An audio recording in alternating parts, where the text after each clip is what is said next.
क्या आप भी उन लोगों में से हैं जो सुबह 7 बजे उठते हैं, ऑफिस के लिए रेडी होते हैं, ब्रेकफास्ट करते हैं और जल्दी जल्दी बस या ट्रेन पकड़कर अपने ऑफिस के लिए निकलते हैं और वहाँ पूरे दिन काम में लगे रहते हैं और अपनी बॉस की हाँ में हाँ मिलाते हैं और ऐसा काम करते हैं जो उन्हें शायद करना भी पसंद नहीं है और रात को थक हार कर घर आते हैं और नेटफ्लिक्स पर मूवी देखते हुए सो जाते हैं। तो अगर आप भी ऐसी लाइफ जी रहे हो तो मैं आपको स्कॉट ट्रेंच के द्वारा लिखी गई बुक सेट फॉर लाइफ से कुछ ऐसे अमेजिंग लेसन्स बताने वाला हूँ जो आपको कुछ ही सालों में फाइनेंशियली फ्री कर देंगे और उसके बाद आपको कभी भी काम करने की जरूरत नहीं पड़ेगी और आप अपनी लाइफ को अच्छे से जी पाओगे।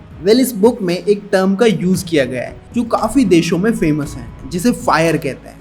FIRE का मतलब होता है फाइनेंशियल इंडिपेंडेंट रिटायर अर्ली। मतलब आज जो लोग जल्दी रिटायर होना चाहते हैं और फाइनेंशियली फ्री होना चाहते हैं उनके लिए इस टर्म का यूज किया जाता है और ऑथर ने इस बुक में इसी टर्म को डिटेल में बताया है कि कैसे आप इसको यूज करके जल्दी फाइनेंशियली फ्री हो सकते हैं। तो सबसे पहला स्टेप है 1 ईयर फाइनेंशियल रनअवे। इस स्टेप में ऑथर हमें 1 ईयर रनवे फंड बनाने को बोलते हैं। रनवे फंड का मतलब है कि 1 साल के जो हमारे एक्सपेंसेस हैं उतना फंड हमारे पास होना चाहिए। मान लो कि आपके महीने का खर्चा है 30,000 रुपए, तो 12 महीने का हुआ 3,60,000 रुपए। तो हमारे पास सबसे पहले 3,60,000 रुपए बैंक अकाउंट में होने चाहिए। अब आप सोच रहे होंगे कि भला इतने से पैसों से क्या होने वाला है, कौन सा हम इससे अमीर बन जाएंगे। ऑथर हमें इसके लिए इसीलिए बोलते हैं क्योंकि ये वेल्थ बिल्डिंग का सबसे पहला स्टेप है। ऐसा करने से अगर आपके ऊपर अचानक से कोई इमरजेंसी आ जाए तो ये रनअवे फंड आपकी हेल्प करेगा। इस फंड के होने से आप अपने आप को कुछ हद तक सिक्योर कर पाओगे और ये आपको एक अचीवमेंट वाली फीलिंग भी देता है कि अगर आप 1 साल में खर्च होने वाला पैसा अगर सेव कर सकते हो तो आप आगे भी वेल्थ बिल्ड कर सकते हो। लेकिन यहाँ पर ऑथर हमें कहते हैं आपको एक्चुअल में पता होना चाहिए कि आपके पास कितना फंड अभी अवेलेबल है। इसके लिए ऑथर एक एग्जाम्पल देते हैं बंटी और सनी का। बंटी के महीने का खर्चा है 40,000 रुपए, उसकी कार की EMI है 10,000 रुपए की और घर की EMI है 20,000 रुपए और बंटी के बैंक अकाउंट में है अभी 2,80,000 रुपए। तो अब अगर बंटी की जॉब चली जाए तो उसकी घर और कार की EMI मिला के होती है 30,000 रुपए, जिससे उसकी सेविंग सिर्फ 4 महीनों में खत्म हो जाएगी और बंटी को परेशानियों का सामना करना पड़ सकता है। दूसरी तरफ है सनी, जिसका महीने का खर्चा है 20,000 रुपए और उसके ऊपर कोई लोन नहीं है और उसके बैंक अकाउंट में है 2,40,000 रुपए। तो अब अगर सनी की जॉब चली भी जाती है तो उसे कोई परेशानी नहीं होगी। उसके पास 1 साल का रनवे फंड है जिसको यूज करके वो अपने खर्चों को मैनेज कर सकता है और इससे वो अगले 1 साल में कोई भी अच्छी जॉब या फिर अपना बिजनेस स्टार्ट करके इससे ज्यादा पैसा कमाना स्टार्ट कर सकता है। क्योंकि सनी के खर्चे बंटी से बहुत ही कम हैं और सनी के ऊपर कोई लोन भी नहीं है, जिससे सनी को फ्यूचर की चिंता नहीं है। इसलिए ऑथर कहते हैं कि हमें भी सनी की तरह ही बनना है, अपने खर्चों को कम से कम रखना है और हमारे बैंक अकाउंट में कम से कम 1 साल का रनवे फंड होना चाहिए। लेकिन अब सवाल आता है कि ये 1 साल का रनवे फंड इकट्ठा कैसे करें। तो इसके लिए आता है स्टेप 2, फ्रूगैलिटी।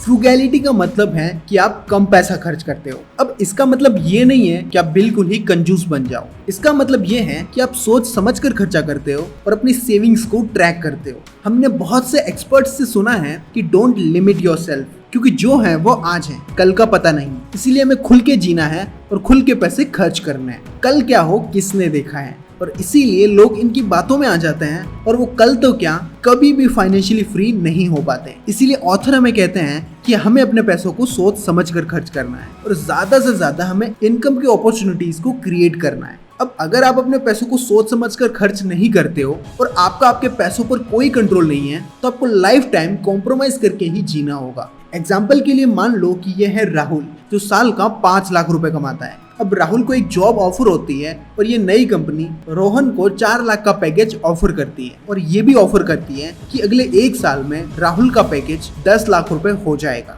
अब राहुल इस नई जॉब को लेना चाहता है क्योंकि उसे पता है कि वो अपनी करंट जॉब में इस पैकेज तक नहीं पहुंच पाएगा। लेकिन क्योंकि राहुल के खर्चे इतने बढ़ चुके हैं कि उसे ये 5 लाख रुपए भी कम लगते हैं, तो अगर वो ये 4 लाख की जॉब लेगा तो वो सर्वाइव ही नहीं कर पाएगा क्योंकि उसे रेंट देना होता है, काफी सारे बिल्स पे करने होते हैं जिन्हें वो कंट्रोल नहीं कर सकता है और इसीलिए वो ये जॉब नहीं ले पाता है क्योंकि उसने अपने एक्सपेंसेस पे कोई कंट्रोल नहीं रखा, जिससे उसके हाथ से इतनी अच्छी अपॉर्चुनिटी चली गई। अगर राहुल का उसके खर्चों पर कंट्रोल होता तो अपने सारे खर्चों को 3 लाख रुपए में ही पूरे कर सकता था। Step number 3, track your expenses. हमने ये तो समझ लिया है कि पैसों को बचाना है और अननेसेसरी खर्चे नहीं करने, लेकिन ये सब किया कैसे जाए, इसके लिए ऑथर हमें अपने एक्सपेंसेस को ट्रैक करने के लिए कहते हैं। वो कहते हैं कि एक्सपेंसेस दो तरीके के होते हैं, फिक्स्ड और वेरिएबल। फिक्स एक्सपेंसेस लाइक आपका रेंट।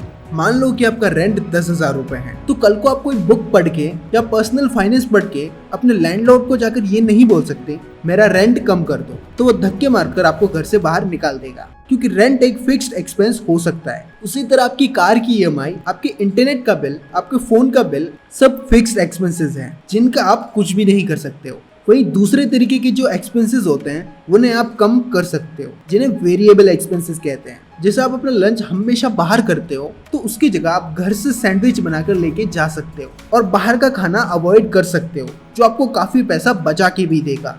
या फिर आप मूवीज पर, ट्रैवल पर या एंटरटेनमेंट पर जो पैसा खर्च करते हो उन्हें आप कंट्रोल कर सकते हो, क्योंकि वो आपके हाथ में है। और अक्सर अगर आप अपने दोस्तों के साथ बाहर पार्टी करते हो तो उसे भी कम कर सकते हो, क्योंकि ये छोटे छोटे खर्चे ही मिलकर काफी बड़ा डिफरेंस क्रिएट करते हैं। हो सकता है आप अपने ऑफिस के पास ही रहते हो जहाँ पर आपका रेंट काफी ज्यादा है, तो उसकी जगह आप थोड़ा दूर एक अपार्टमेंट देख सकते हो जिसका रेंट आपको शायद कम में मिल जाए। इसीलिए आपको अपने एक्सपेंसेस पे कंट्रोल रखना है, और जो पैसा आप अपने दोस्तों के साथ पार्टीज में या शॉपिंग में या इंटरनेट में खर्च कर देते हो, तो जो आपका 1 साल का रनवे फंड क्रिएट करने का प्लान है उसे आप पूरी तरीके से खराब कर सकते हो। अब आता है इस बुक का लास्ट और सबसे important step number 4, the financial freedom.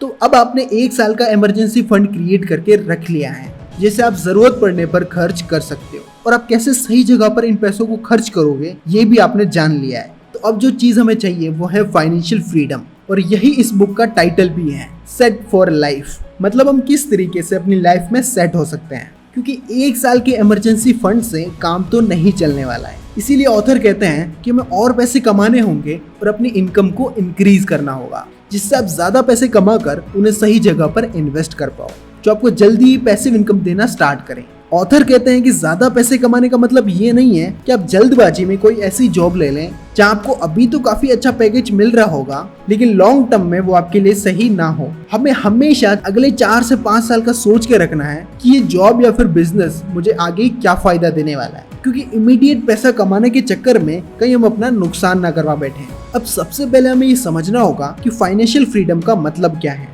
इसको ऑथर एक इक्वेशन की हेल्प से बताते हैं, assets into return is greater than lifestyle.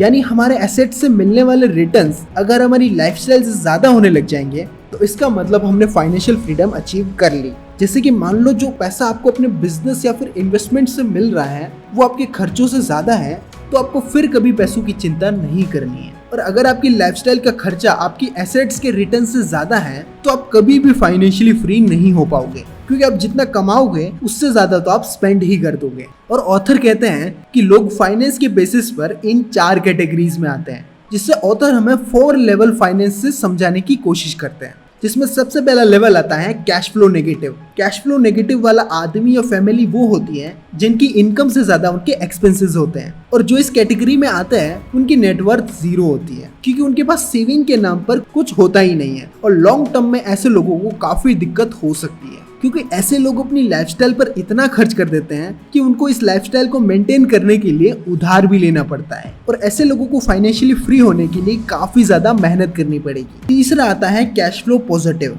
जिससे कि नाम से ही पता चल रहा है कि इनकी नेटवर्थ पॉजिटिव में होती है, और ये लोग अपनी लाइफ में थोड़ा बहुत रिस्क ले सकते हैं। जैसे कि अगर इन्हें कोई जॉब पसंद नहीं आ रही तो ये उसे छोड़कर कुछ नया ट्राई कर सकते हैं, क्योंकि इनके पास इतना पैसा तो बैंक अकाउंट में रहता ही है। इसीलिए ये लोग हमेशा अच्छी अपॉर्चुनिटी की तलाश में रहते हैं, जिससे ये आगे जाकर फाइनेंशियल फ्रीडम अचीव कर सके। अब इसके बाद आता है फाइनेंशियली फ्री। इस लेवल में लोग फाइनेंशियल फ्रीडम को अचीव कर चुके होते हैं, यानी इनके जो बिजनेस या इन्वेस्टमेंट से जो इनकम हो रही होती है, जिसे आप पैसिव इनकम भी कह सकते हो, वो इनके सारे एक्सपेंसेस को कवर कर लेती है। मतलब अगर ये एक्टिवली काम ना भी करे तो भी ये पैसे कमाते रहेंगे, और उसी से ये अपने खर्चों को भी निकाल सकते हैं। और इस तरह के लोग वर्ल्ड ट्रैवल करते हुए, बीच पे एंजॉय करते हुए, लाइफ जीते हुए भी पैसे कमाते रहते हैं, क्योंकि इनका बिजनेस इनके बिना भी चलता रहता है। और ये लोग सही मायनों में फाइनेंशियल फ्रीडम अचीव कर चुके होते हैं। तो दोस्तों ये थे कुछ अमेजिंग लेसन इस amazing book set for life से। सो आई होप वीडियो आपको पसंद आया होगा। वीडियो अच्छी लगी तो वीडियो को लाइक, शेयर और चैनल को सब्सक्राइब करें। मैं मिलता हूँ आपको उसकी नेक्स्ट वीडियो में, तब तक के लिए बाय।